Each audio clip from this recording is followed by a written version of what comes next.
We talked about Dick Gilbert. We talked about everything.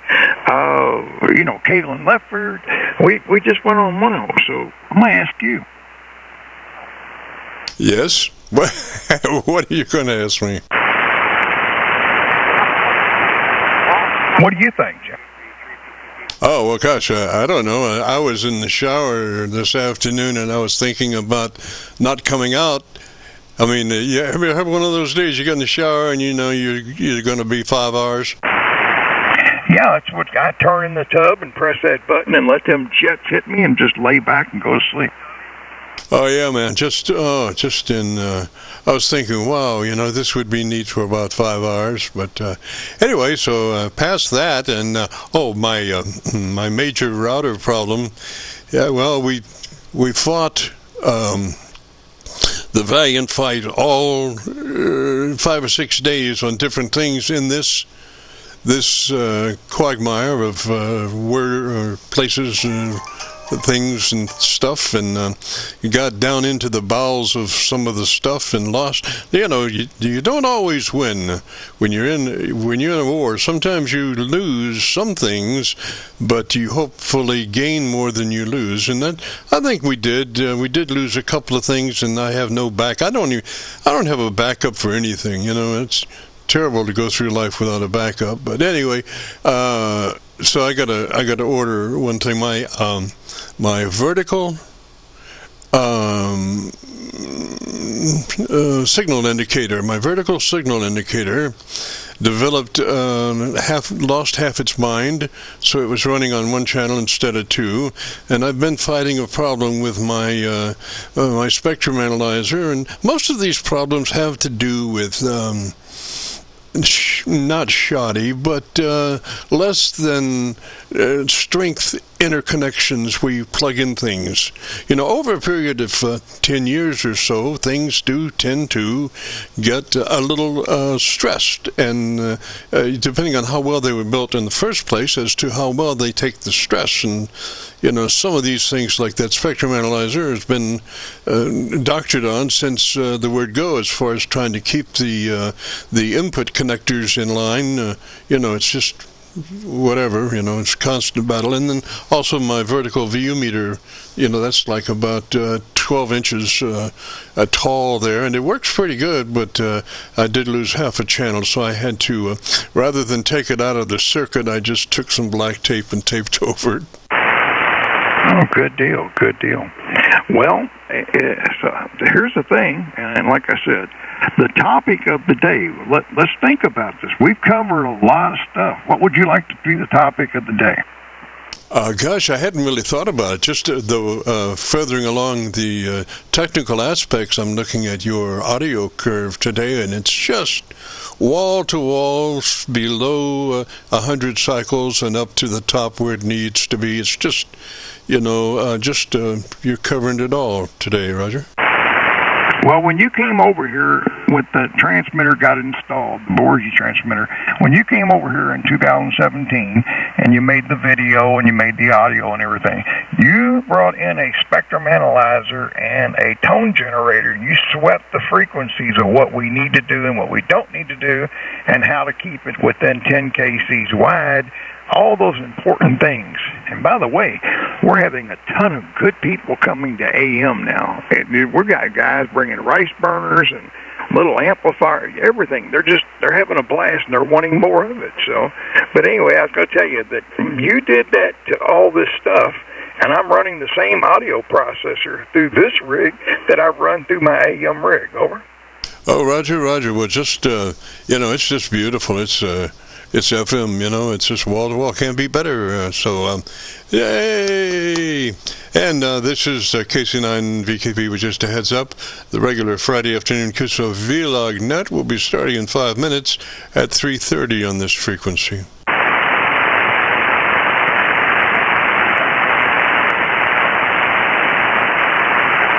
Well, so now my prime tablets have all gone to a different pressure setting as far as activation, on-screen activation, you know. I used to use a stylus, and it was really nice. And then they said, no, we're going to make it the human touch.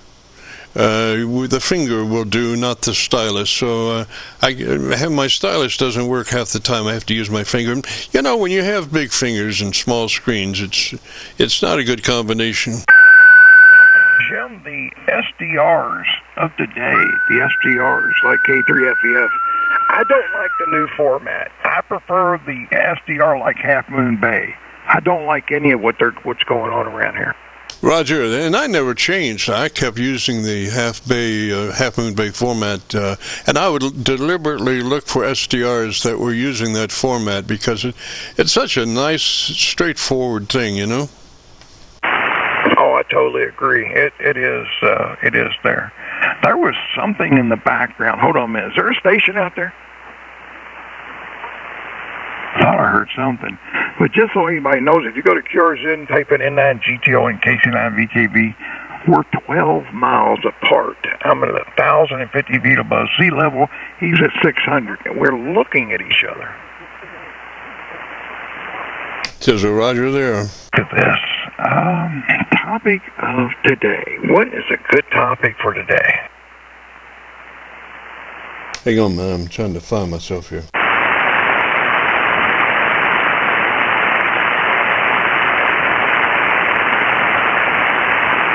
Is that you, Lou? We shot that sumbitch. Are you and Jim there bicycling for better health? Yes, we are. We haven't done that for years, man. We've been in bad health for years. Now we're just singing along, trying to enjoy this song. Now, I'll tell you, I stopped riding bicycles. I was up in the park. And the park, when you come in, there's chain link fences and there's little rooms between them, and you have to, when you're on a bike, it's kind of interesting. And so I did make my way through into the park, and I was just sitting there trying to catch my breath at the edge of the park. And, you know, I'm sitting there, and then the bike starts to go over to the right a little bit. So I kicked my leg out to break my fall, and I can't get my leg out from the brace on the pedal. Some brilliant said, you know, we need to put something on that pedal to keep people's feet from sliding out. So they did, and here I am falling on my whatever to the right, and I can't get my foot out to break my fall, and pretty soon, you know, I'm breaking my neck on the ground, and I'm looking around to see who might be watching this spectacle. 1 minute to countdown, Jim.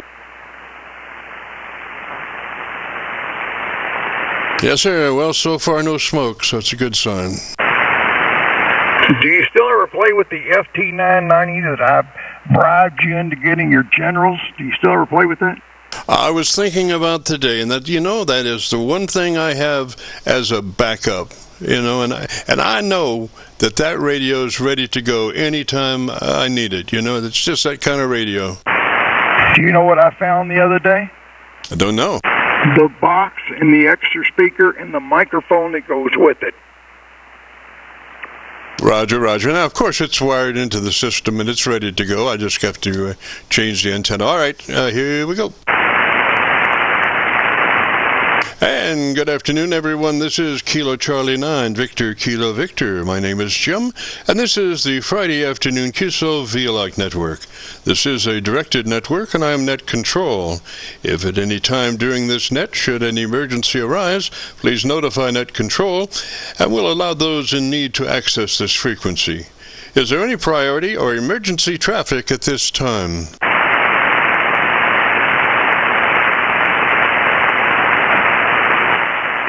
And hearing nothing, we will continue. This net is all about ham radio and being all that you can be. That's what our Qso-Vlog network is all about, trying to help people achieve the best sounding station possible.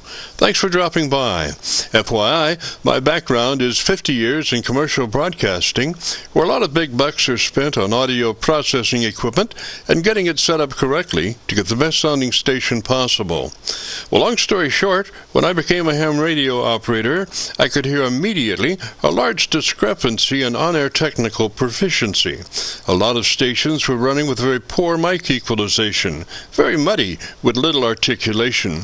And as I continued to work stations, I realized most of the stations were also running very low average peak modulation, many around 30% of average peak modulation. So with my background, I felt I could help, or at least try. I knew that most modern-day ham transceivers did have enough onboard processing equipment to be able to overcome most all of the problems. So it would just be a matter of developing a generic dynamic range setup procedure and then adjusting the onboard EQ gear. And so I started the Qso-Vlog network with the phrase, if you have a radio you want to check out, give us a shout. And today we're currently featuring over 3,600 hard-to-keep-up Qso-Vlog Aircheck recordings. And you can access these recordings by going to YouTube and doing a call letter search for KC9VKV, followed by the word logbook. That's Kilo Charlie 9 Victor Kilo Victor, followed by the word logbook. And we also have a newer series called KC9VKV Highlights. That's Kilo Charlie 9 Victor Kilo Victor, followed by the word highlights on a YouTube search. These are some of our less technical and more human nature philosophical kinds of QSOs. That's KC9VKV, followed by the word highlights on a YouTube search.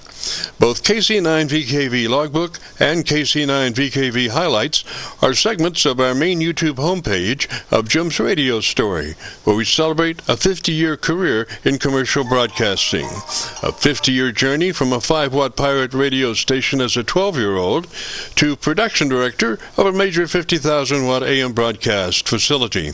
And the thing that makes this truly a unique story is that I have all the actual masters from all along the way. Over 2,600 shows, including many full-length major music concerts and radio documentaries. You'll have to check it out and subscribe. Jim's Radio Story on a YouTube search. Our mission statement for the Qso-Vlog network is to establish a higher technical level of radio transmissions of the human voice by the intelligent utilization of available electronics in current amateur radio transceivers. Our setup, while generic in nature, converts the average 10 dB dynamic range transmitter with an average 30% of peak modulation to a much fuller 3 dB dynamic range with an average 80 to 85% of peak modulation. This substantial boost in audio transmit level is extremely beneficial in high noise levels and heavy QRM. It allows you to punch through when others fail. The second part of our transmitter setup has to do with proper mic equalization. We're looking to optimize the transmitted voice for a higher level of intelligibility through the use of EQ patterns that bring out the articulation aspects of the human voice. Again, why need to hear the voice if you can't understand the words? Also this afternoon on the receive side, we're running 5 Internet SDR receivers, monitoring New York, Pennsylvania, Georgia, and Virginia specifically. And in addition, we're running our newer number 5 Hocus Pocus Internet SDR receiver, loaded with 50 additional pre-programmed Internet SDR locations spread out over 20 states across the eastern half of the United States, trying to get the best copy from our 100-watt friends. Now the audio from these 5 SDR receivers comes up on a 6-position rotary selector. Also in this selector is our local receiver audio. And today, our local receiver is running 3 large 10-foot vertical magnetic loop antennas. One aimed at 0 degrees, one aimed at 90 degrees, and the number 3 is aimed at 134 degrees. These are run as a directional scanner array with a manual voting system 6-position rotary selector. Also today on the transmit side, we'll be running our no SWR, specially oriented resonant tuned dipole antenna. One leg of this resonant tuned dipole antenna runs broadside to Montreal, Canada. The other leg runs broadside to Miami, Florida. As we were constructing our station, our mantra was 20 over from Montreal to Miami with a hotspot through the Carolinas. And although conditions may vary, the general performance of this antenna supports its mission. Also today, we'll be running our input source indicator. So when we switch from an internet SDR receiver to our local receiver, you'll be able to hear the switch and see the switch. You'll have to check it out on our YouTube Qso-Vlog video. And as we come together for another Friday afternoon Qso-Vlog network, let us pause just a moment for the amateur radio operator's prayer. Lord, we pray for clear 20 over S9 communications today. Let all our transmissions fill the air and reach their destinations QSA5 to be understood by all. And as we pray for good radio conditions, let us also pray for good human conditions. We pray that you'll protect everyone, especially our elderly. And also, Lord, we seek your divine intervention to bring peace to a very divided United States. As we go through a very conflicting time in America's history, with dark clouds all around, we pray that you'll reduce life's daily political QRM between our brothers and sisters. And through your love and guidance, show us the way to find peace and harmony. Help us to communicate with one another 20 over S9. Thank you, Lord, and God bless and protect America. Amen. To continue, since this part of the band has many nets trying to operate in a very confined area, I would appreciate all stations checking into our Qso-Vlog net to keep their band pass to no wider than 100 to 2900. And again, please, no wider than 100 to 2900. This is the Friday afternoon Qso-Vlog network. And now, with all that being said, let's open it up. And I believe my Elmer's out there. Elmer 9GTO, you got a copy? Yes, I do, Jim. Roger, what's going on today, sir? Beautiful day in the neighborhood. Roger, now, you usually are a little bit closer to that mic than that. You want me to back off a little bit? No, I wanted you to come up a little bit. All right, then. You'd like it right there. Yeah, Roger. And I'm looking at your audio on a spectrum analyzer, and you're just wall to wall. We talked about that earlier. You are absolutely perfect today. Do you like that every day? Your spectrum analyzer, your tone generator set this thing up right. Yes, sir. Well, sometimes, and it's there too. You got to take all that into consideration because, meters sometimes, particularly, I have found that when you get down into some of those weaker signals, the spectrum analyzer is not only copying the mail on the transmitted signal, but it's copying all the mail in the spectrum that it's receiving in also. So particularly when you go to a marginal signal, then you really can't use a spectrum analyzer because it's just looking at too much foreign stuff. I totally understand. Let's get the show going, Jim. And later on, I want to talk about you and the green Terranado or wherever that car was with the police scanners and the dash when you were with WHS back in the 70s. Roger. Okay, we'll do that. Let's see who's out there right now, see if anybody needs assistance. If you have a radio you want to check out, give me a shout. November 9, Tango, India, Quebec. All right, November 9, Tango, India, Quebec. Roger, what's the name there? Name's Blake. I'm right across the river over here in St. Matthews area. Just seeing how you got a copy on me that way there. We're probably ground wave, to be honest there, Jim. Roger, could be. I'm seeing you at about 12 over. I can't give you a real estimator reading because I'm so low in the front end to avoid any complications there. So, obviously when you pull off full on your RF level, then your estimator no longer is operable. So, but what I do is I have a VU meter that's tied to the output of the audio of my 7300, and when when I'm talking, I'm just setting that level to 0 level on this VU meter, and then when the folks stop talking, the meter falls down and starts reading the white noise on the channel and the residual channel noise. And so, like in your case, I have you set for 0 level, and when you see speaking, that meter drops all the way down to a 12. So you're 12 dB above my local noise level, Roger. All right, yeah, very good. I'm on a 7300 as well, no amplifier or anything over here. Just got a 40 meter dipole up about 45 feet at the apex, and I'm running a half-inch hardline into it there, over. Roger. Now, we could check a couple of things to be sure that 7300 is functioning perfectly. And the first thing is to double-check your transmit bandwidth, TBW setting. I don't know if you've noticed that as you've been through some of that radio, but in the menu there, it is menu set transmit sideband. Right in that area, you'll find your transmit bandwidth, and we want that on 100 to 2900. It's called wide, and it allows your transmitter to function as best it can, and then gives you just a slice of daylight before you're into somebody else's conversation. Roger? Yeah, Roger, I'm looking at it right now. It said TBW set to TBW wide set to 100 to 29. Yes, sir, that's the one. Beautiful. Yes, that's exactly what it should be. And in most cases, that's where it will be. But in some cases, somehow, some way, things get amiss in the waxworks. And so, folks don't know that much about it, and they might be going for years in a lesser mode than what their radio is capable of being. So that's the first thing we want to check out, to be sure that TBW is in the wide mode, 100 to 2900. Then past that, we move on to your compressor, and we want that to be at a 3 on the 7300. We want a 3 on that compressor, and what that does, when you exceed a 3 on your compressor level, you start getting suck up between words, and the action between the words doesn't do you any good. You want action on the word itself.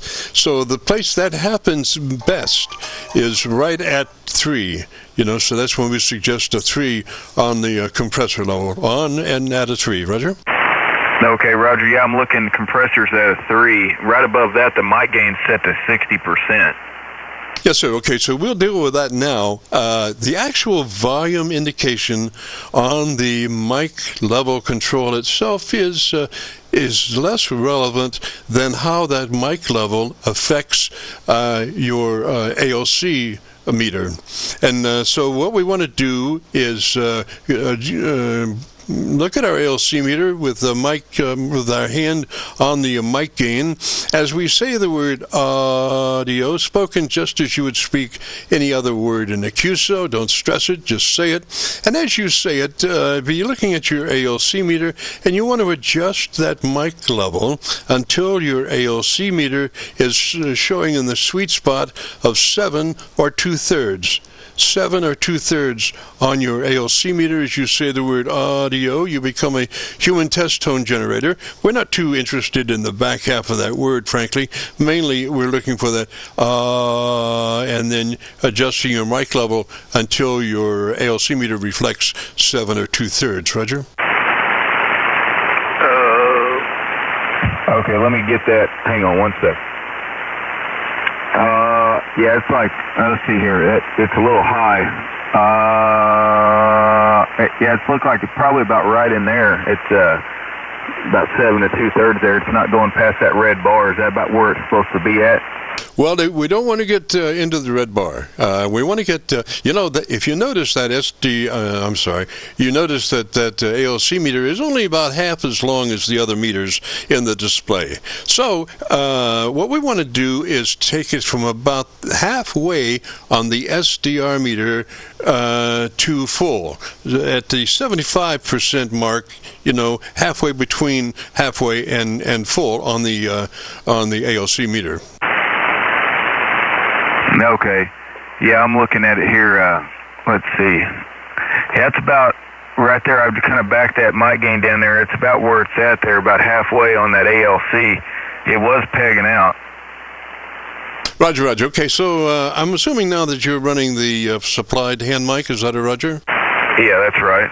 Okay, sir, so the best way to run that mic is to pull it to the corner of your cheeks and talk across it. Don't talk directly into it, just actually touch the corner of your cheeks and talk across it, Roger? Okay, Roger. I mean, you can actually, like I say, you actually touch the corner of your lips there, and let me hear you, tell me about your antenna for about 10 seconds or so. All right, yeah, I'm running a 40-meter homemade dipole antenna. Like I said, I had it up about 45 feet at the apex. On the other side, I'm actually running a 75-meter Dole Bazooka. It's built out of LMR 400. I'm driving both of it with a half-inch hardline. Pretty good setup. I've got the hardline exterior. Lou knows what I'm talking about, being in the commercial world there. I've got the jackets of that all grounded. I've got the tower grounded, each tower leg with a 10-foot ground rod, and I've got number 2 halo all the way around the tower, CAD welded, and I got ground wires coming off each leg to the halo. So we did a whole commercial style setup over here on this Rome 55 tower there. Over. Ah, roger that. Okay, so do you know where your EQ is, your tone control page, Roger? I do not.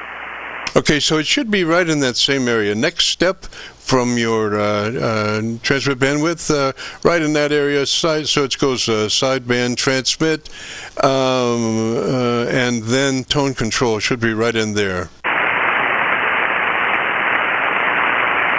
Under TX? Yes, sir.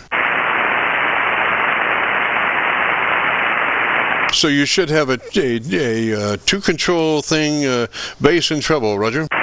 Yeah, I'm right there. Bass is at +4, and the treble is at +3. Okay, so you want to yank that treble on up to +5. Go ahead and pick out 5 on your treble boost, Roger. Okay, we're set to +5 there in 9 TIQ. Oh, Roger. Okay, pull one back. 4. Just make it a 4. 5 was a little hot, so 4 will be perfect.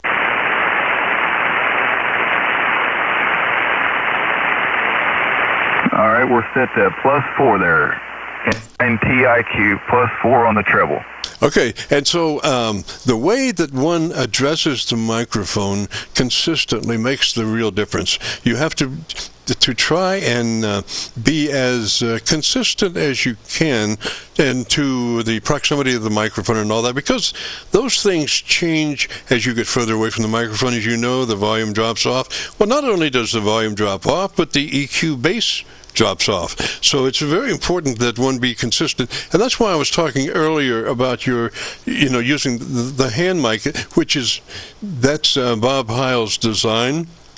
And he did a tremendous job on getting that microphone to make that radio sound like $1 million. Thing is, though, you have to utilize that mic just the right way, because if you work directly into it, you can pick up a lot of mouth noises. And that's true with any Electret microphone, pretty much. It all depends on the windscreen anomalies that you might have in there. And by the way, as we're talking windscreens, foam windscreens, I suggest whatever the microphone that one might have, a foam windscreen can just do immense things as far as cleaning up your audio, the distortion. Because if you think about it, here's this microphone, which its primary duty is to translate sound into electronic impulses, okay? But then all of a sudden, our mouths make tremendous pressures over and above what the actual sound of the word is. And so you have these wind velocities moving out of your mouth that are 3 or 4 times hotter than the audio that this microphone is engaged to translate. And here comes this wind gust, and guess what happens? It distorts, it overloads. So a foam windscreen has the ability to redirect those windscreens away from the mic element.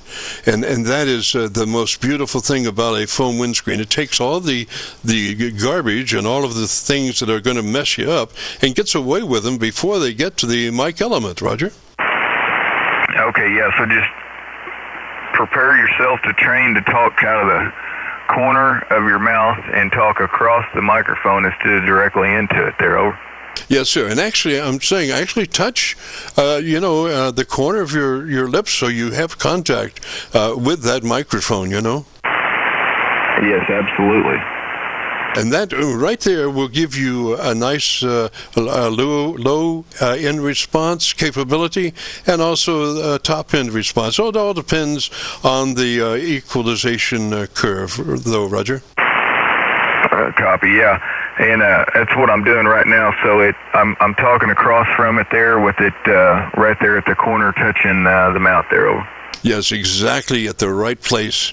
Just beautiful. Now, what you need to do is to consistently hit the mark like that. Now, I don't mean, whatever, but I'm just saying that the more consistent you are as you address the microphone like that, it becomes second nature, and your audio will just start sounding primo, and you run across those stations where, all the T's are crossed and the I's are dotted, and it just sounds, you just get lost in the sound, Yeah, and I'm very pleased with the performance of the 7300. Like you said, they've done a real good job making it high quality. Oh yes, sir. I think the thing is, see, Bob, all his life was pretty much a dynamic microphone manufacturer or designer, and that's where he came from, and that was the way to do it.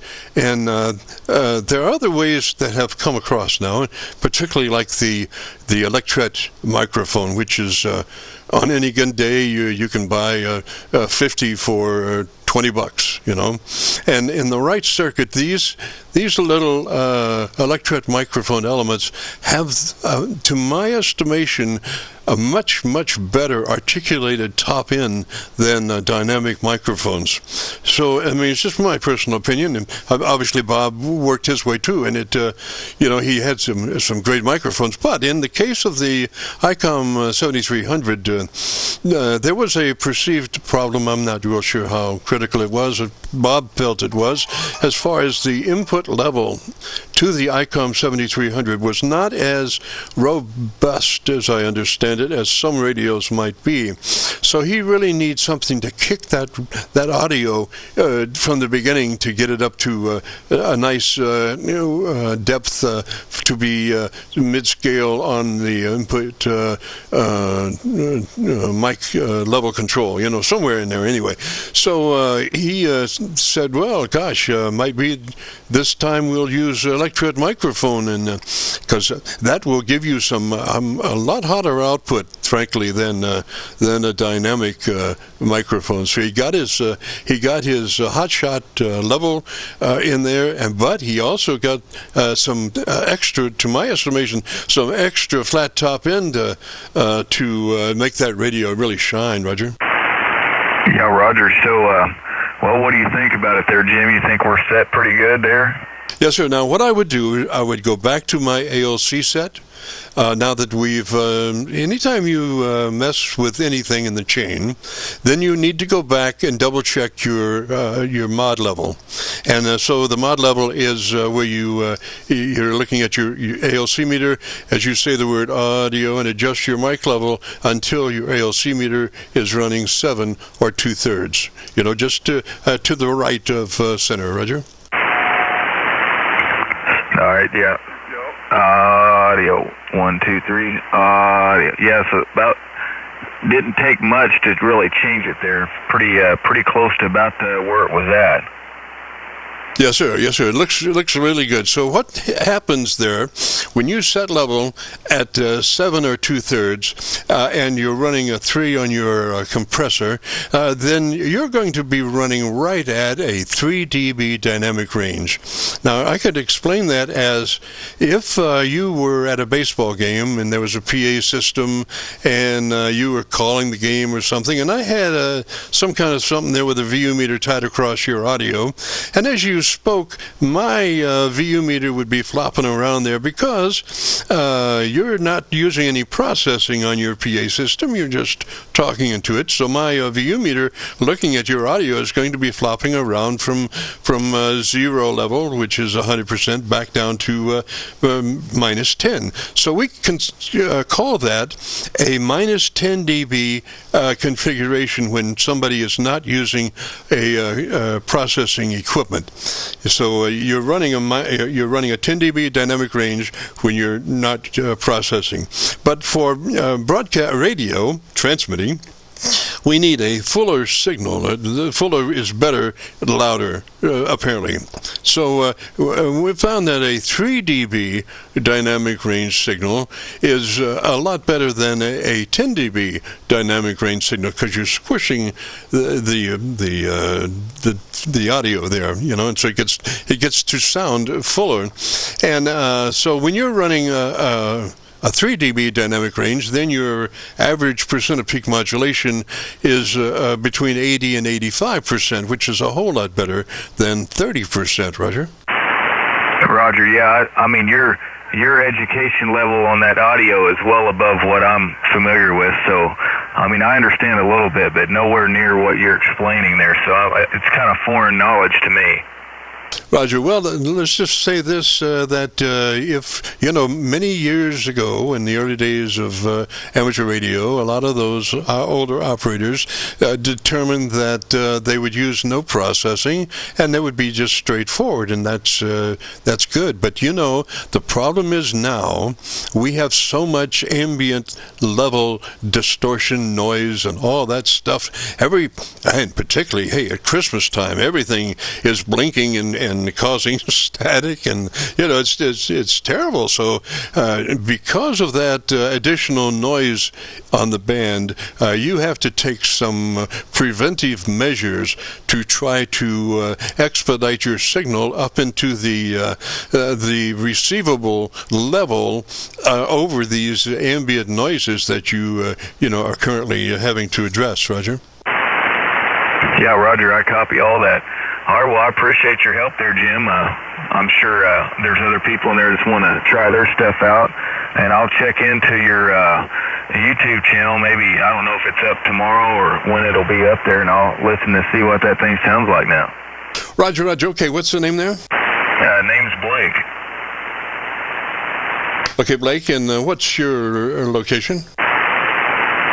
Near St. Matthews in Linden area, kind of, I'm not sure if you're familiar with like Joe's Older Than Dirt. I'm right around that area. Oh, Roger, and you're on that 7300 today, Roger? Yeah, that's right.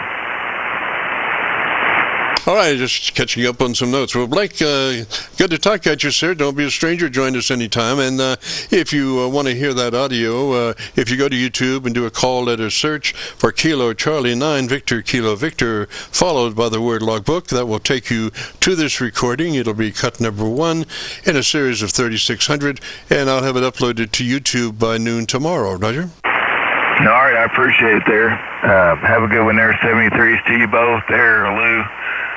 Talk to you all later there. November 9, Tango, India, Quebec. I'll be clear. November 9, Tango, India, Quebec. I got a question for you. Yeah, go ahead. How are you feeding that hard line up there to the 2 antennas, over? You mean where it's transitioning from the tower to the antenna? To the 2 antennas you got up there. Yeah, I'm just curious how you're feeding it.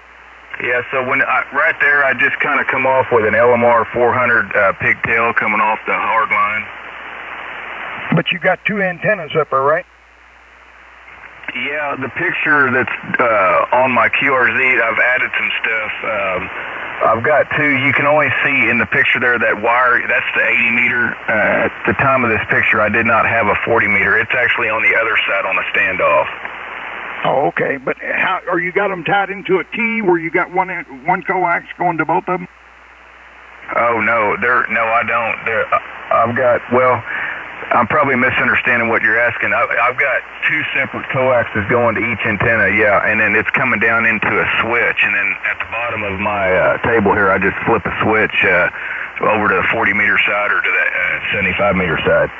That's awesome. And always remember, when you see a big wind unit out there on the side of the road, take it apart like we did when we were kids with old TVs. We love busting tubes. Well, anyway, there's a 40 to 50 amp switch, a fan switch inside there. You can build some awesome switch boxes with those controls. Over. Yeah, I did not know that. Yep. Always look for something like that. A big industrial, the bigger the better. All right, I appreciate that, yeah. Well, have a good one out that way, Lou, and be safe, stay warm. You guys have a good one there, N9TIQ. N9TIQ, smooth operator, N9 GTO with KC9VKV. If you want your radio to check out, give Jim a shout. Roger, Lou. This is the Friday afternoon Qso-Vlog net. And we'll be recording now until 5 o'clock or until we go fishing.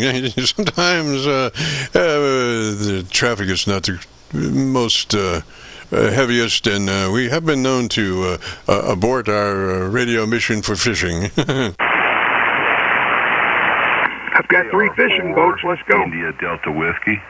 Station Delta Whiskey, come back slowly phonetically with your call sign. Kilo Romeo 4 India Delta Whiskey. IDW, Roger, what's the name? Name's Steve. I was on here last week, Jim, and you guided me through the process of setting up the audio better than what I had it, and I've added a little more to it, and was just wondering if the audio was still set to your liking.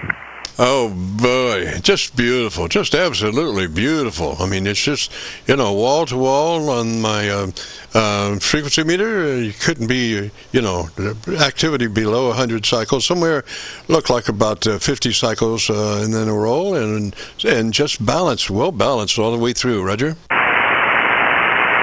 Well, I appreciate you helping me set it up last week, and I'm glad it's still there now that I've changed a couple things here at the Home 20. I appreciate your help last week, Jim. Just wanted to make sure it was still there. I'm going to get back off to the side because I know there's a lot of people wanting to holler at you to get in there to get you to help them straighten out their audio. Kilo Romeo 4 India Delta Whiskey. Back off to the side. You all have a good day, sir. Enjoy your weekend and have a very Merry Christmas. Roger, Steve. What radio is that you're running today? It's an ICOM 7300, and my antenna's an inverted V. It's got a 1-to-1 balun on it. I've got 50 ohm coax going up to it, and LMR 400 I built the balun with, and it goes out to 2 wires out both sides, 33 feet long, in an inverted V fashion, and that's what we've got going on here with the ICOM 7300.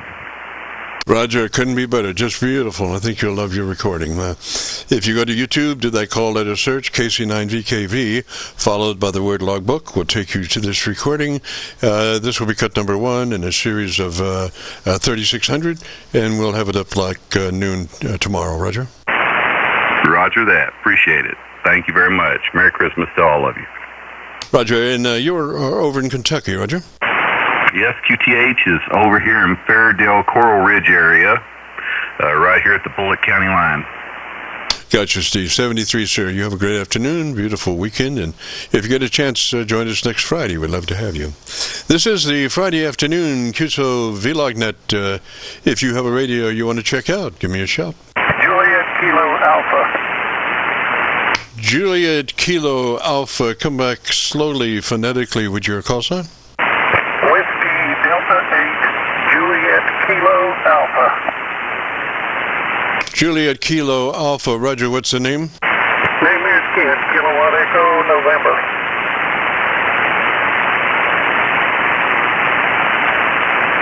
Roger, Ken, and whereabouts are you located, sir? I'm in a small town in central West Virginia called Hurricane. Everybody pronounces it Hurricane, spelled sounds like a hurricane. It's right off of Interstate 64 between Huntington and Charleston. Roger that. Okay, Ken, if you would, what radio are you running today, sir? This is an old Yaesu FT980, and I'm running about 100 watts into a inset wire that I'm loading with a remote automatic antenna coupler. Roger, that's FT980, is that a Roger? Yeah, 980. Correct. Okay, so what I'd like for you to do, if you could, sir, just give me about 10 seconds and tell me about your antenna system, and let me look around and see if I can find a better path for us, Roger. Okay,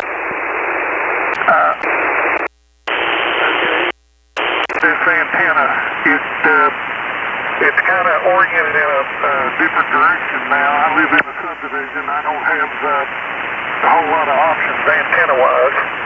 And right now the wire is only about 30 feet long, so it's pretty limited. Of course, the automatic coupler will load it okay, but it's too short. I plan in the spring to add about another 60 feet to the wire, and then I think I'll do a lot better. Roger that. Well, I was going to bring up some of my other SDRs. I'm running just a little bit behind time, but my best one is not available. So I just might run my local antenna, and then I do have a couple of SDR internet receivers going, so I'll just... actually, I have 3 out of 5. So anyway, it's pretty close to normal, I guess. It just is a little bit different. We use SDRs off the internet to augment our receiving capabilities for sometimes our 100-watt friends are pretty noisy, and we mainly do transmitter setups, and if you get too noisy on the incoming signal, it's hard to make certain adjustments. Roger? Oh yeah. Well, I really don't need to do anything as far as my audio. I don't believe. This old radio is pretty limited as what adjustable you have on your transmit audio. It has a receive tone control, but I don't have any way to manipulate the transmit tone. My main question I had was, number one, where are you? And you're running about 20 over on me. And with this limited short antenna, I just wondered what kind of a signal you had on me. Yes, sir. Well, I can give you can't give you a real estimate of reading, but I can give you an approximation. We run a very light RF front end on our receiver, and because of that, the S meter is no longer in calibration because of that. So what I do is I have a VU meter tied to the output of my 7300 audio, and when someone starts speaking, I have a little volume control here that I adjust the VU meter to show 0 level, which is 100%, and then when they stop speaking, then the meter falls back and reads the ambient noise on the frequency, and so you're running just a little bit over 10 over the noise level. So that's a really good signal, Roger. Okay, yeah, that sounds like a decent signal-noise ratio to me. What is your location? I just tuned to the frequency here. I haven't been listening for very long, and I didn't hear where you were telling anybody where you were. Yes, sir. We're down around Louisville, Kentucky.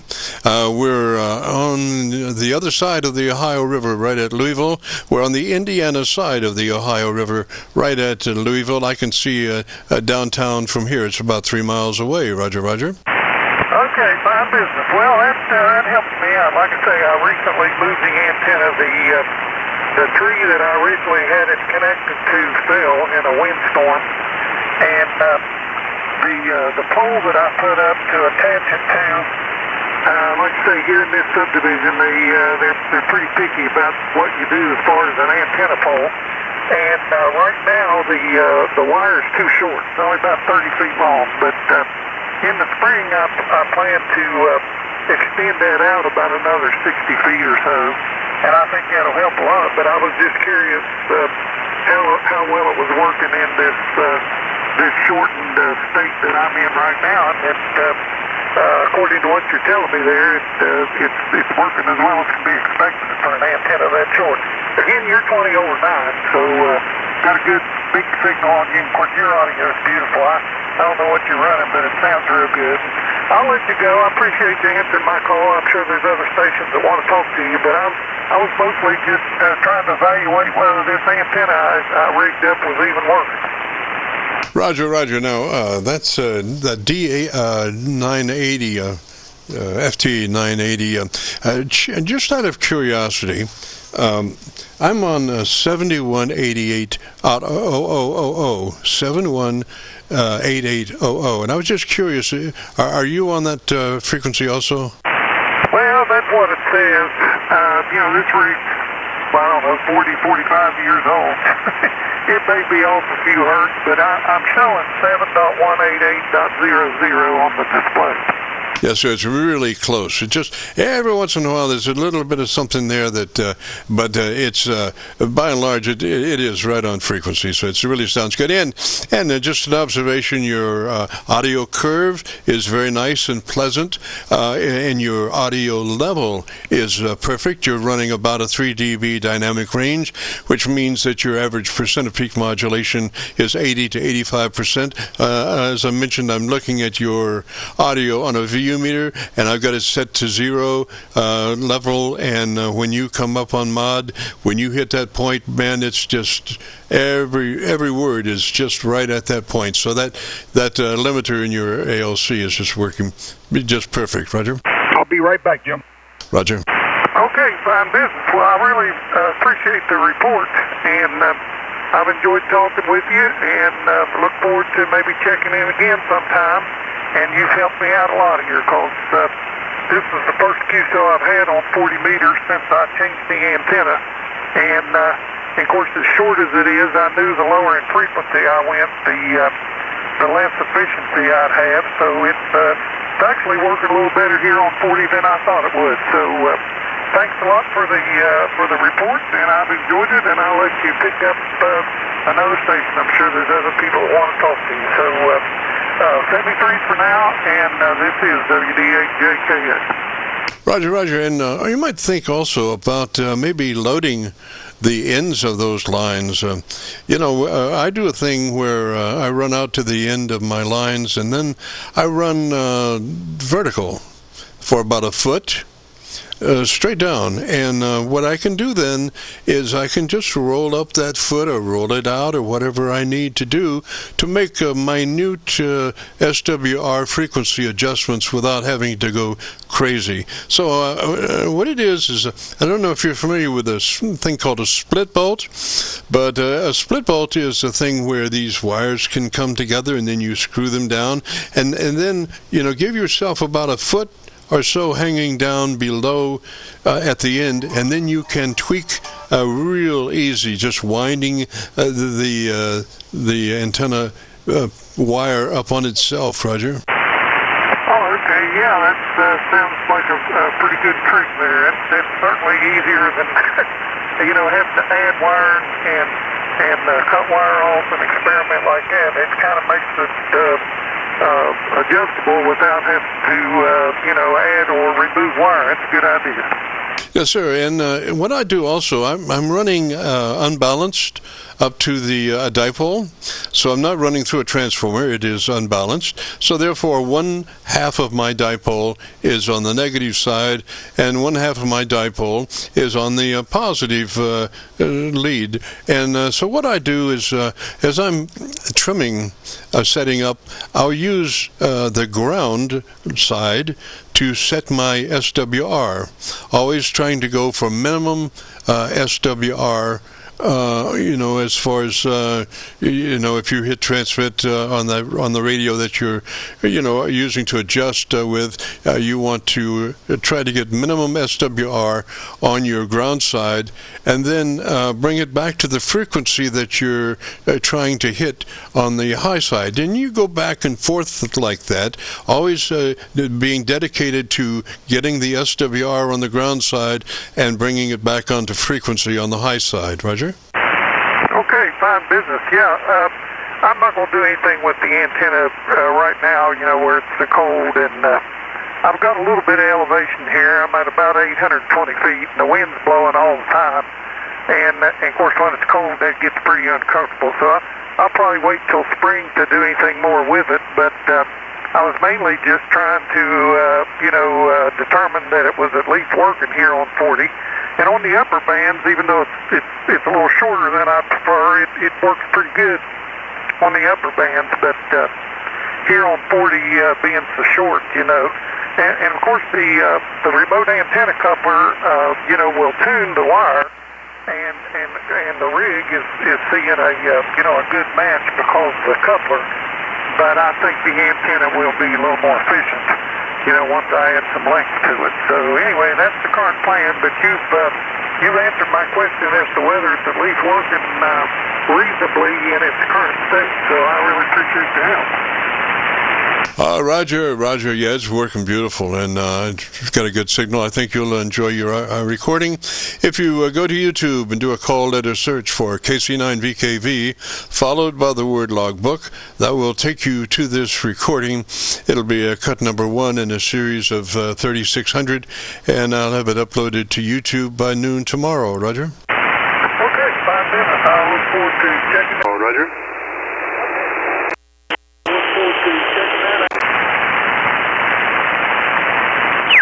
Roger, Ken. Okay, sir, 73. You have a great afternoon, beautiful weekend, and if you get a chance, join us next Friday. This is the Friday afternoon Qso-Vlog net. If you have a radio you want to check out, give me a shout. Whiskey 9, Papa Romeo Kilo.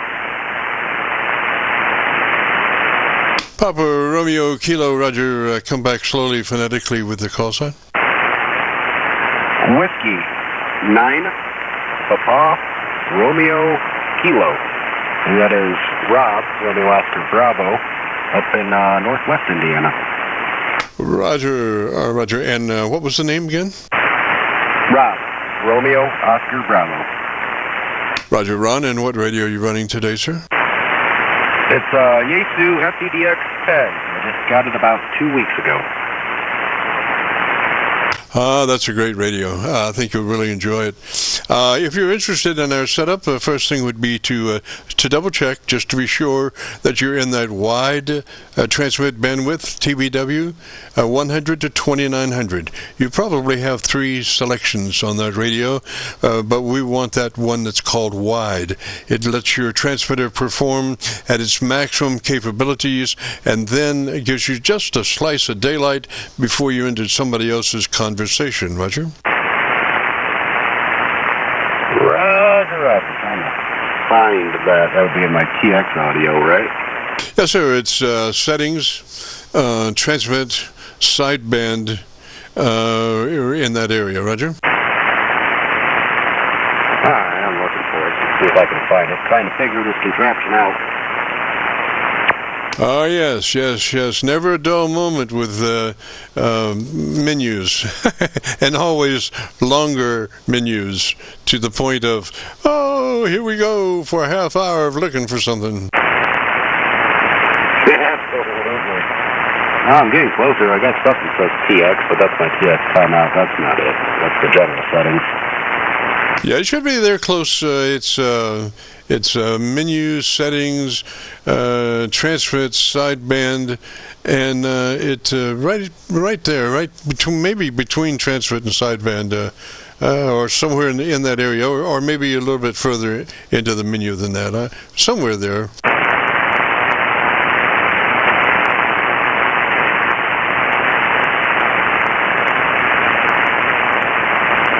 I'll tell you what, maybe make a note on that. May be the best way to do that. Just make a note to double check later with the book and how to get there as far as your transmit bandwidth. 2 to 1, that radio is in, 90%, I would suggest, would be in the proper mode of 100 to 2900, which is called wide, Roger. That lets that radio perform in the transmit mode as best as possible. Would that be the TX BPF selection? What values do you have in that? 200 100 to 2800. Okay, do you have a 100 to 2900? If not, can you put it in? 100 to 2900 is the stock setting, and that's where it's at. Excellent, excellent. So you are in that wide mode. Beautiful. Okay, so let's move now to your compressor processor. We want that on at a 3. On at just a third of its capabilities, a 3 out of 10 or 30 out of 100, depending on how it's labeled, just a third of the compressor processor capabilities. Roger? Roger, Roger, and that is processor level 3 right here. Excellent, excellent. Now let's move to your ALC meter with mic gain in hand. And as you say the magic word audio, don't stress it, just say it as you would say any other word in a QSO, and adjust your mic level until your ALC meter is running 7 or 2/3. Roger? Roger, Roger, so we'll say audio 1, 2, 3, and that's right there, about 7. Yeah, so use the word audio. It's audio. If you look at that word on a spectrum analyzer, it just gives you wall-to-wall harmonics. It's just a beautiful word to use for a modulation set level. You become a human test tone generator, Roger? Roger that. So, yeah, one more time. Audio, yep, right there at 7. Excellent, excellent. Okay, so now, do you know how to get to your equalization page? I do believe so.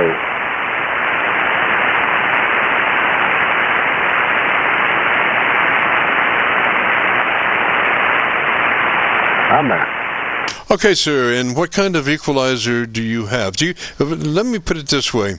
Do you have a P set of controls? A lot of radios, when you activate your compressor processor, it goes to a special bank of EQ controls called P. All right, I'm at the top of the settings, and I got TRM, TRC, EQ Freak, and then the level, and then the bandwidth when it goes to EQ2. I believe if I go lower, I have a different settings, and that should be for the processor, right? Roger. Now look all the way down the band, all the way down the page, and make sure there isn't a P set of controls below all of those. Just real quick, just a tertiary check on if there are any other EQ controls. Oh, there's all kinds in here. Do you see anything marked P controls? Not necessarily P controls, no. Okay, so let's go back up and then explain to me, is that like a 3-band EQ control situation, 3-band EQ basically? Yeah. Okay, so what we want to do is that mid frequency, number 2 equalizer, we want that to be flat or off. The mids, we want to protect those and turn that EQ, mid EQ off, or bring it up to flat plus or minus 0, where it's not affecting the mid-range at all. Roger? Roger, yeah. So I'm guessing, yeah, it's the first letter, I think I got a P, and then it's a space with a TRM, TRC, EQ level. And then there's multiple different options to select from there. Okay, so you don't want TRC, transmit to receive control. You're looking, you're looking for transmit EQ control, and you should have. If that's a 3-band, then you have a 3 EQ controls, and that mid, like I say, we want that mid preserved as flat. No cut, no boost, just flat. And then move to your EQ3, which is your treble control. And if you have the ability to put in a frequency, the best frequency for that treble control would be 2.7 kilohertz, 2700 on the treble EQ input frequency. Roger? Roger, so that would be the P control EQ3 frequency is now at 2700. Roger, Roger. And if you have a variable width control, we want that on a number 4 width control on your EQ3 treble. Roger? I just changed number 2. 1 second. Yeah, one has to be careful when they're in the stew there to make sure that they're only working on the right potatoes. It comes in handy. So just to review, just a moment, your treble, your mid-range control is flat or off, and your treble is cranked in 2700 with a width of 4, and then we're going to push about plus 6 on that treble control. Roger, Roger. All right, treble control was the EQ2. No, treble control is EQ3. Your mid-range control is EQ2. Okay, yeah. EQ2 is 0, and then 3 was 4. Yeah, 3 was transmit. I'm sorry, 3 was 2700 at plus 4, and then at 4 width. Got to say that right. So the frequency that you're looking for on EQ3 is 2700, a width of 4, and you're going to push that plus 6. Roger? Okay. And what I want you to do then is tell me about your radio and the best thing you like about your radio. Y'all doubled. Yeah, well, what I'm looking for is if you could tell me about the best thing you like about your radio for about 10 seconds, Roger. Well, it's a learning curve. I like that I was going from something that was pretty much all just knobs and whatnot, and now I've got a big computer screen in front of me. I can control almost everything with the mouse. It makes it really easy, and kind of the filters, I can knock out any noise, and it's just like we're talking right next to each other. Roger, Roger. Well, what kind of mic is that you're using? Just a cheap $17 Amazon special right now. It's what I had on hand before I got the radio. Roger, Roger. So is that a desk mic like? It's on a boom.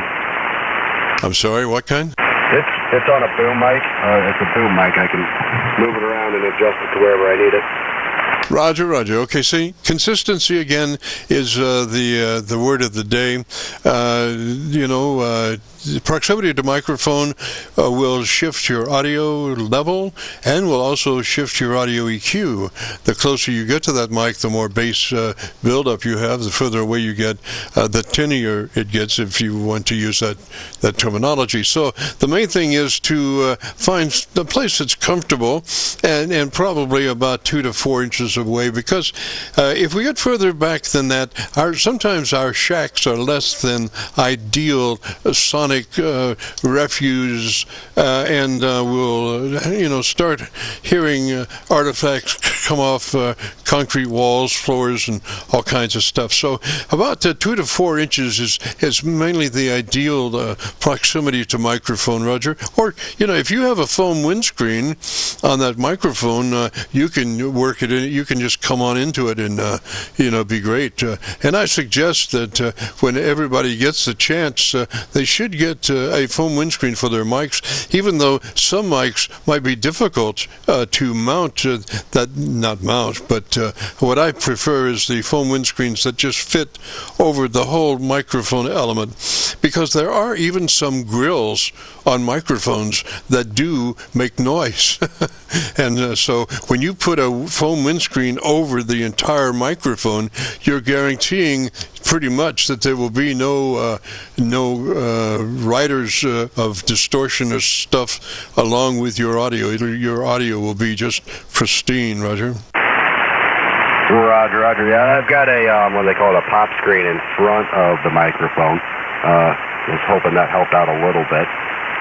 Yes, sir, they do. I do prefer the foam windscreen, though, because of the capability of that foam fitting all around the whole microphone. The pop filters are good, and they do that, but I just personally prefer the foam windscreen to solving the problem. And you can get those foam windscreens for like under $5 at your local music store or Amazon or wherever you happen to deal.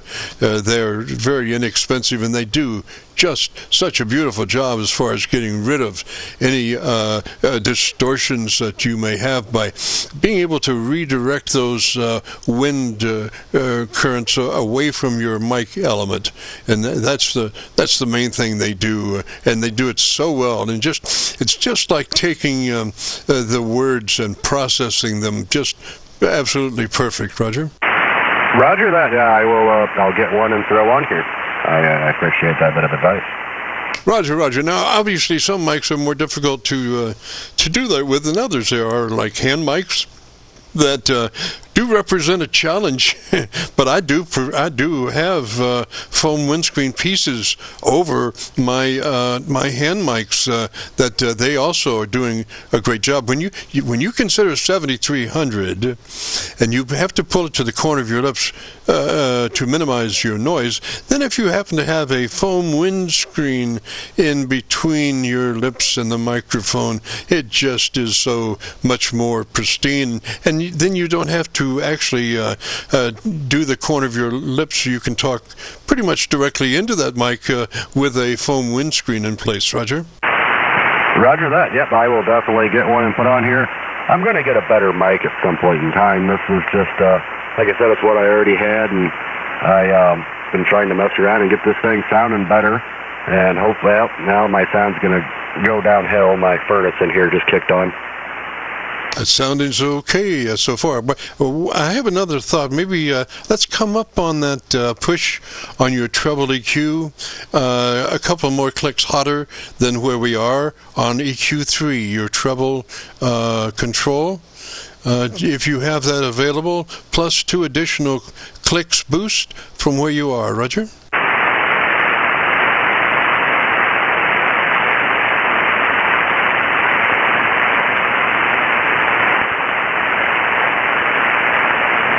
Okay, I believe that was EQ3 level. I went up 2 on that, and yeah, like I said, my furnace came on in the background, so that's going to make a little bit of background noise. Man, that sounds beautiful. Yes, sir. He's got it there. I think, gosh, Ron, you're right on top of it now, bud. And that furnace is way back in the background. I don't even hear it. I didn't even notice it. I wouldn't even say anything about it because it's so unperceptible or unheard. I wouldn't even. It's not a factor. Roger. Copy that. Yeah, no, it has been in the past. I don't know. Like I put this pop filter in front of the mic. Maybe that blocks it out a little bit then. Well, I wouldn't say, and I did hear just a tad of it back there, but it's way down. It's like about minus 15, and so it's well below your voice level by about 15 decibels. So it's nothing to really think about. And if you want to hear your recording, you can see exactly where it is. So what you should do is go to YouTube, do the call letter search for Kilo Charlie 9 Victor Kilo Victor, followed by the word logbook. Will take you to this recording. It'll be cut number 1 in a series of 3600, and I'll have it uploaded to YouTube by noon tomorrow. Roger? Roger that. And hey, I greatly appreciate the help, and like others have said, I'm sure there's a list behind me, and I'll let you get to them. Hey, once again, thank you very much. W9PRK. Roger. Looking at your audio on my spectrum analyzer, you're just wall to wall, so just beautiful there. So have a good day there, Ron. 73, sir, and if you get a chance to join us next Friday. This is the Friday afternoon Qso-Vlog network, and in my Elmer's back there, N9GTO. Yeah, I want to see if there's anybody else out there that needs your service, sir, before we get carried on. Or carried away, whichever the case may be. Go ahead. Oh well, gosh, I was just going to say, it's been one of those weeks that, if you recall, last Friday I had router problems. I thought well, let's say I did have router problems. I'm running 5 internet SDR receivers for augmented reception, and so from time to actually 6, but I'm running one in airplane. So, but I was using like 3 that were not connecting to the internet. Nothing I could do. So I thought I had some problems. But and then around Wednesday, I decided to get serious around here and try to get some things going. And what one quagmire into the next quagmire into the next quagmire. Here I am. Friday morning, we're starting on my original router problem, and thank goodness, whatever it was, the most important thing to understand about a router is that once a month you have to turn it off. Oh, yeah, it's very important to turn it off. Yes, got to clear the memory. It's very important. Are you in need of one now? No, sir, I've got everything running fine. I'm running, actually in this house, I'm running 1, 2, 3, I'm running 4 routers. Thank goodness they're separated in space. Oh, yeah, at least 12 feet apart. How am I sounding over at you, okay? I thought you might be a little heavier earlier on the bottom side. Mean right there? Somewhere in there, yeah. Yeah, that's because I was changing my voice a little bit. Anyway, tell me a little bit about when I was young and you had the green tornado, whatever they call it, with the scanner mounted under the dash while you're going out interviewing people 3 o'clock in the morning. Yes, sir. Well, I had a suitcase in the, what do you call those boxes? Big boxes that they put things in when they travel. Box case, okay, in the trunk. And I had 6 different radios inside this trunk in the trunk. And I had a remote cable to all of them. And so that was, and I could do that because I was, part-time in news, or they could get me out of jail or whatever it was. But so one morning about 2 o'clock, I'm driving through Louisville, and I hear something on this police radio says, "Hey, this car just came through the area. It's a green Torino. He's driving around here, and it's 2 o'clock in the morning and all." And so I'm hearing this, and I'm saying, sounds like it might be me. So I say, well, let me get out of the area, and because you don't want to, when you're in a situation, you don't want to just jump in further. You want to get back and try to look at this thing from a little bit more distant position than being right in the middle of the Louisville Police Department headquarters area. So I went and got a cup of coffee, and I came back, and I said, well, I'll just park in front of headquarters and see what happens. So I pulled up, and I'm drinking my coffee, and this radio voice says, well, what's he doing now? And I hear this other voice say, well, he looks like he's drinking a cup of coffee. And I'm thinking, well, it is me. And so then I'm trying to be nonchalant and figuring where I'm being observed from. And so I see just a little bit of movement across the street in this building that's being built across from police headquarters. So I said, there's one.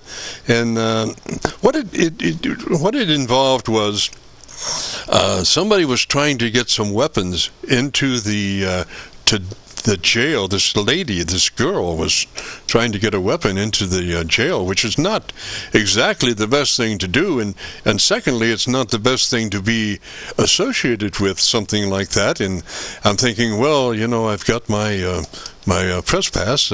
That will help, provided that we don't start shooting first. And so then I hear this voice say, well, where's the girl? And they say, well, she's going the wrong way up 6th Street or something like that. And so then about 2 minutes later, this girl comes walking past into police headquarters. And then, one thing and another. And then she comes back moving pretty quickly back up towards the intersection, and then I hear this other voice that says, well, get the girl and get the weapon and check out the guy. And the guy was I. Wow, That's amazing. Let's see if there's anybody else out there needing your help, and GTO will pick it up, Jim. Yes, sir. This is the Friday afternoon Qso-Vlog net. If you have a radio you want to check out, give me a shout. Kilowatt 8, Echo Papa Sierra. Kilowatt 8, Papa Sierra. Is that a Roger? It's Kilowatt 8, Echo Papa Sierra. Echo Papa Sierra. Roger, what's the name? The name is Eric. I'm located near Columbus, Ohio. And you helped me set up my Kenwood 890 before, and I wanted your opinion of my headset, because I'd like to wear that when I do contesting. Roger, Roger. Eric, what radio is that you're running, sir? It's a Kenwood TS890. Roger that. Okay, so that's a headset you're wearing now, Roger? That is correct. I've never run it straight in before. I always had an outboard box, and I just like to simplify my life, and I set up my EQ to match what you and I did with the Heil desk mic as far as the response. So this is a Sennheiser, and I'm not real happy with the dynamic microphone, but I tried to work around it with the equalizer. Yes, sir. So what is your current inboard mic level control reading? Because this mic is fairly numb, I'm up to 68. Okay, I want you to go to 78, 78, and let me hear it. There is 78. Oh, gosh, we got a lost child with a tone generator. Sir, this is a frequency that's in use. Please. Okay, so tell me about your antenna system there, Eric, for about 10 seconds at 78 on your microphone. All right, we are at 78. The antenna is a DX Commander quarter wave vertical, and it does a pretty good job for me. I seem to be able to get omnidirectional coverage. I pick up noise, but I don't really have a big enough backyard to string a large dipole antenna. So we're making the best of it with the vertical quarter wave. Roger, Roger. Well, we have some poor inconsiderate idiot that is doing deliberate QRM with tones, but we shall overcome, as some wise person once said. So, Eric, what I'm trying to do is quickly get you ballistically, well, your curve sounds very good. So I'm thinking maybe we'll just jump to, on in there and do it. But I think probably, we should drop back and just do our sequence like normal. So I want you to be sure that your transmitter, I guess we have done that it's in that wide 100 to 2900 transmit band width, Roger? That's a Roger. Okay, so, and then we're running that processor at a 3, is that a Roger? That is a Roger. Okay, so then we're to your ALC. So what we need to do, anytime you change mics, you make mic adjustments to the chain, you want to double check your mod level to be sure you're still at the proper level, because, things have a way of changing. Not all mics are the same, so you want to be consistent in your modulation level. And the best way to do that is, as you say the word audio, adjust your mic level control until your ALC meter is running 7 or 2/3. That's the sweet spot for the ALC meter, 7 or 2/3. As you say the word audio, you become a human test tone generator, audio, and adjust your mic level till 7 or 2/3 on your ALC meter. Roger, I thought I was pretty close on that when I had the mic level at 68, but we're going to roll it again at 78 and see how we do. Audio. That's a little warm. Audio. That seems better right there at 76. Okay, but think about what you're doing now. You're really stressing that word a lot harder than you would say a word in a QSO. So, the harder the word you're saying, the more level you're going to have. So, as we said before, don't stress the word, just say the word as you would say any other word in a QSO. Roger? Roger, we'll do that while we're talking. I pushed it. Audio. That's about 2/3. Yes, sir. Yes, sir. And you're running comfortably at that 2/3 on your ALC meter, Roger? That is correct. That is at a level of 78. Yes, sir. I would run it just like that. You're about 3 dB dynamic range, which is ideal, and that means that your average percent of peak modulation is around 80 to 85%. Roger. Roger. Yep. I just needed your expertise when I switched over to this, because it just seemed like this dynamic microphone was nowhere near the sensitivity of the Heil desk mic, and I'm having to push some things harder to get the same results. Yes, sir. You're correct, and probably that headset would be available in electret microphone design if you can, if your radio will support electret microphone. That's what I would do, because on any given day, electret microphone is much better, I think, in the articulation top end in the audio spectrum than a dynamic. Roger. Yes, sir. I had a couple of conversations with you about electrets, and I found in my collection a Radio Shack electret element. Gosh, it's got to be 30 years old, brand new in the pack.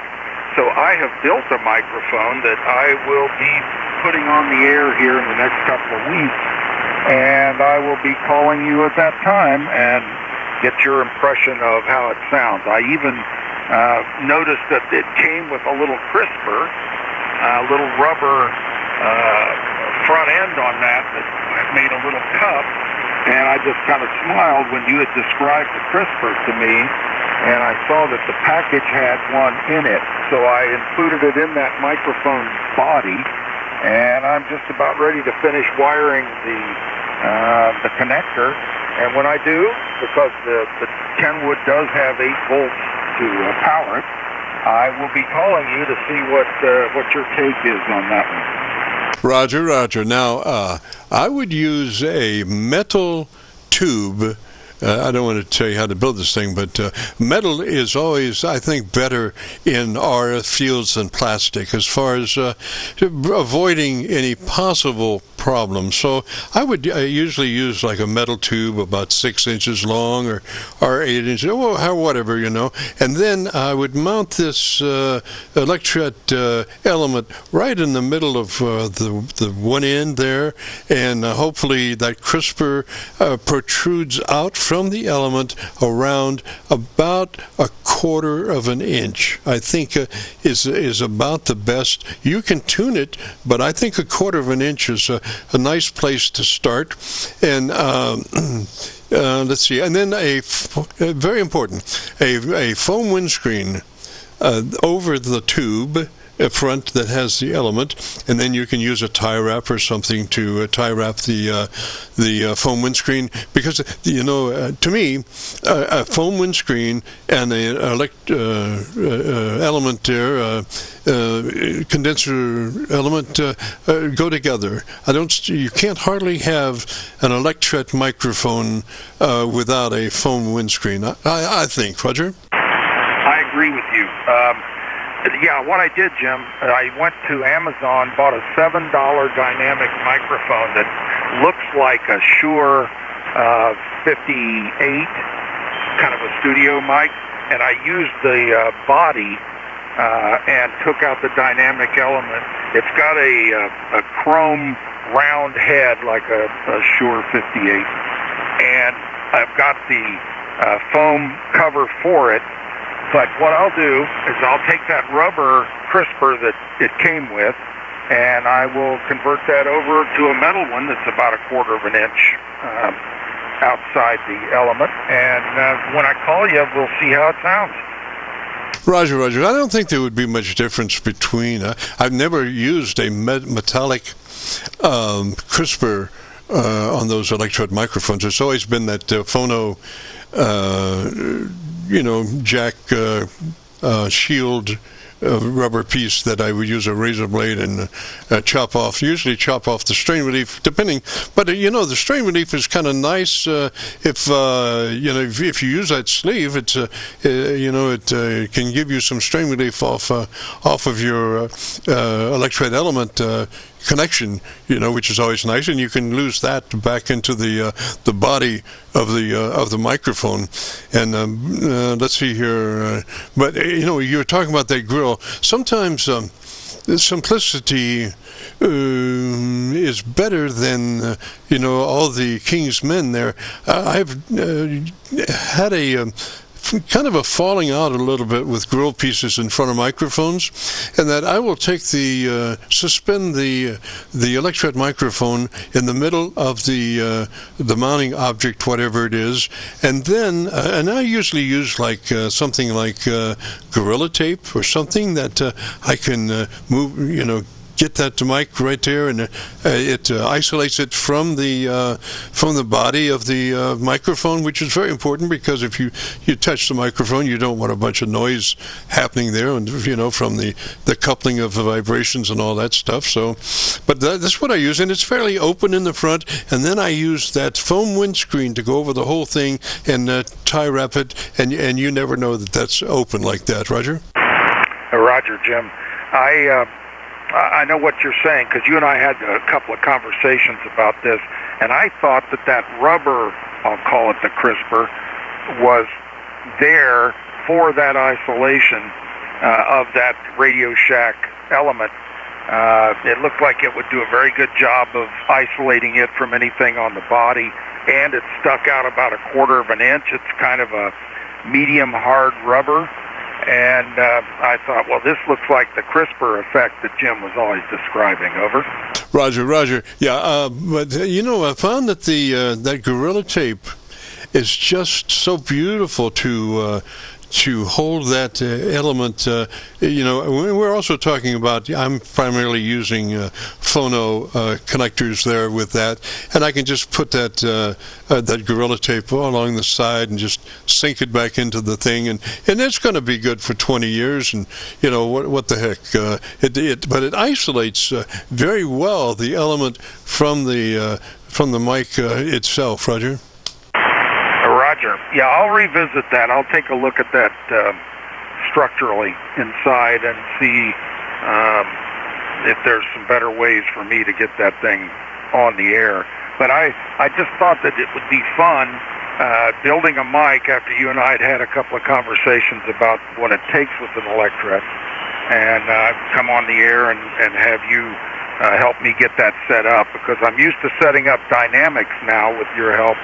But the electrets are a little different, like you said, in the articulation on the top end, and I would want you to help me get that thing cleaned up. Oh, Roger, yeah, I would come in flat. I would come in flat with electret mic, because they're pretty much should be pretty much close to go from the word go. So I would go flat, and then if you're running that crisper, you're going to have a rising curve up around 6 kc or so. So that's just beautiful. Should be just beautiful. And so I'd love to hear it when you get it there, Roger. Don't worry, because you were involved in the genesis of my project. I was going to be very happy someday to get that on the air and have a critique of it. And as always, I appreciate all of your guidance and help. I've learned a lot, and I like the new adventure of an electret when I get there. So I'm always looking for something to keep my little engineering brain happy. Yes, sir. Yes, sir. Well, I enjoyed, I've probably made about 50, 60 mics along the way. Mainly, most all of them were electret, and I really enjoyed it. And like I say, found out just almost immediately how much more top end that the electret mic had, as far as being able to walk through the door, and somebody listening to me and saying, "Hey, you just walked through the door," and I just switched to electret microphone. So there you go. And I think you're sounding really good right now, Roger. If you want to hear your audio, if you go to YouTube and do that call letter search for KC9VKV, followed by the word logbook, will take you to this recording. It'll be cut number 1 in a series of 3600, and I'll have it uploaded to YouTube by noon tomorrow, Roger. I look forward to that, Jim. As always, I've listened several times as we've talked over the last year or so, and I always enjoy hearing myself, and to that extent, hearing the subtleties that we've picked up by making some small changes. So I'll say 73. You've got enough time for another person on there. I always appreciate your help, and you'll be hearing from me in the near future with an electret microphone. This is Kilowatt 8, Echo Papa Sierra, Claire. Roger, Eric 73, sir. You have a good afternoon and a beautiful weekend, and join us next Friday. Well, I'm sure your project won't be completed by then, but we can talk about it some more or see what's happening. So, Eric 73, sir. Catch you later. This is the Friday afternoon Qso-Vlog net. If you have a radio you want to check out, give me a shout.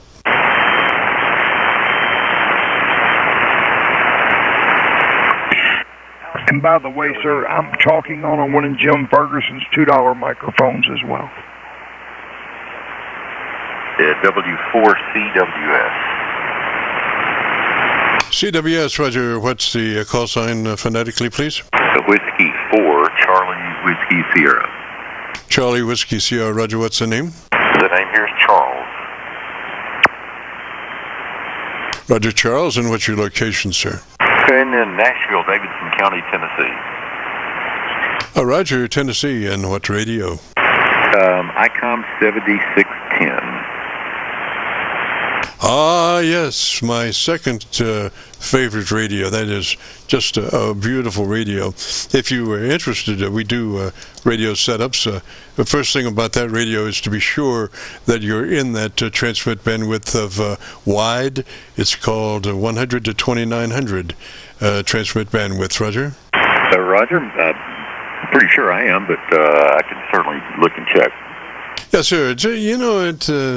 It normally is, but sometimes it isn't, and people don't check it often enough, and sometimes you go through life in lesser resolutions, Roger?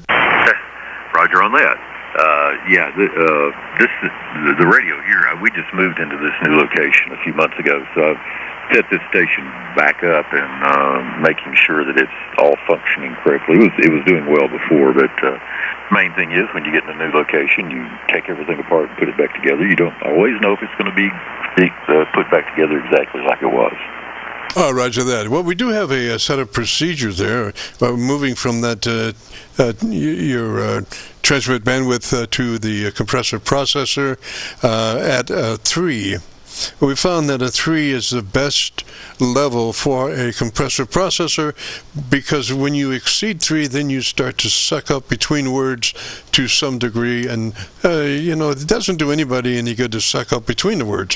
What you want to do is work on the words, and so a 3 is probably about the last place where you're just working primarily on the word itself as opposed to the space between the words. So we'd say a 3 on your compressor processor. That's a 3 out of 10 or 30 out of 100, depending on how it's labeled. Roger, I'm pretty. Let me just actually check that now, because I think that's the last item on the menu on the left side. Compression is on wide, and I'm at level 3. Transmit bandwidth is wide. Roger. And so your compressor processor is on a 3, is that a Roger? Roger. Okay, so then move to the ALC meter with mic gain in hand, And as you say the word audio, spoken just as you would speak any other word in a QSO, don't stress it, just say it, you become a human test tone generator, and so you adjust your mic level until your ALC meter is in the sweet spot of 7 or 2/3. 7 or 2/3 sweet spot on the ALC meter as you say the word audio and adjust your mic level control. Okay, here we go. Audio. Audio. Audio. Yep, looks like the ALC is right at 3/4 of the scale. Excellent, excellent. And so let's see, now if you wanted to proceed on, we could do just a little bit of EQing if you know your tone board or your EQ controls, Roger? Yeah, you might need to walk me through that one. I hadn't touched that in a long time. So I'm going to go to menu and set, I'm sure. Okay, so how far are you off mic at just a moment, away from the mic? I'm probably an inch. I have a Heil ProSet headset on. Okay, so in that case, how far are you? Usually we suggest moving that boom downriver from the mouth to avoid any popsicles, but if you have a foam windscreen on that mic, we can run it almost anywhere, Roger. Yeah, I do have a windscreen on it. Roger, Roger. So we might need a little more bass on that that audio. So are you a 3-band, or what kind of EQ are you running on that radio? I'm just running the standard radio. I don't have any outboard EQ. Yes, sir. And is that a 3-band EQ on that radio? I think that's correct. Again, I'll have to go look at it. Okay, so primarily we're looking to keep that mid-range flat, neither cut nor boost, or out, depending. That's EQ2, your mid-control EQ. We want that to not do anything to the mid-frequency, so it's either off or flat or in like that. Roger? Roger, I've got, I went into the sideband transmit, let me see here, hold on. Anyway, I've got the bass set at -2, treble is set at +3, I'm on transmit bandwidth wide are the settings. Yes, sir. Okay, so you have okay, so you're just running a 2-band EQ, like the 7300, Roger? Yeah, that's, again, just the standard setup in the 7610. I'm looking at buying an outboard EQ, but I don't have it. Roger, Roger. Okay, so what we want to do then is go ahead and take your bass EQ to flat. What is it? It's -2 now, is that a Roger? Roger, I just changed it to flat just now. Yes, sir. I think flat is a nice place to start, and about a +4 on your treble EQ, a +4, and then maybe you could tell me about the best thing you like about your radio for about 10 seconds. Roger. I just went to flat on the bass and went to +4 on the treble. And I'll tell you that for me, the ICOM has been I've had a 7300 in the past on this particular microphone, or on this particular radio. I think the scope and all the data and information that it gives me on the initial screen is real positive. Roger, Roger. Okay, so let's see here. Gosh, my train of thought, I was thinking about something else. You have a button called Quick. Do I have what now? You have a button on the front of that 7610 that's called Quick? Yes, that's where the, yes, I do have that, and that's, I think, where the drive game is. Yeah, Quick takes you to drive, and what does drive say it is? 51%. Okay, you want to take that to 65. Drive to stay alive at 65. Okay, moved it up to 65. Okay, what that's going to do is pop up your audio level quite a bit. That's a cruncher, and we've played with that before, and you can take that up to, well, what we were doing was experimenting with dynamic ranges. Like unprocessed audio is what they call a 10 dB dynamic range. When you're not processing with a compressor or something, it's 10 dB. Then when you start processing that, you're trying to get them fatter for broadcast. And so you can crunch that 10 dB dynamic range down to a 3 dB dynamic range, which means that your average percent of peak modulation goes from 30% to 80 to 85%, which is a nice little kick as far as, when you're in trouble in a pileup or something. It's nice to have a little bit extra to go. Roger? Yeah, Roger. I don't know if you can tell any difference so far since you changed the settings, but I do have the drive gain up to 65 now. Oh yes, sir. You're just beautiful. I wish I just had an absolute perfect signal, but I have a good signal, and I think you'll like it. But your kind of signal just is so beautiful when it's in the clear, like a 20 over or 30 over. Man, it's just people just to me it's just a beautiful curve, and I think you'll like it if you go to YouTube and do that call letter search for KC9VKV followed by the word logbook. We'll take you to this recording. It'll be cut number 1 in a series of 3600, and I'll have it uploaded to YouTube by noon tomorrow. Roger? Roger, Jim. Thank you so much. I appreciate your time. Yes, sir. So tell me about your antenna system one time again. 10 seconds. Pretty compromised. I'm in one of those HOAs, but they allow me to run an infed antenna, about a quarter wave infed. It's peak of it is about 18 feet high, running down to a mount pole that's about 12 feet up. Oh yes, sir. Just I would get the Gorilla Tape out, tape everything down just like it is, and I'd fight to keep it that way. sounds really good there, and thanks for checking in, man. And if you get a chance to join us next Friday, we'd love to have you. So 73, and we'll catch you next Friday. Roger?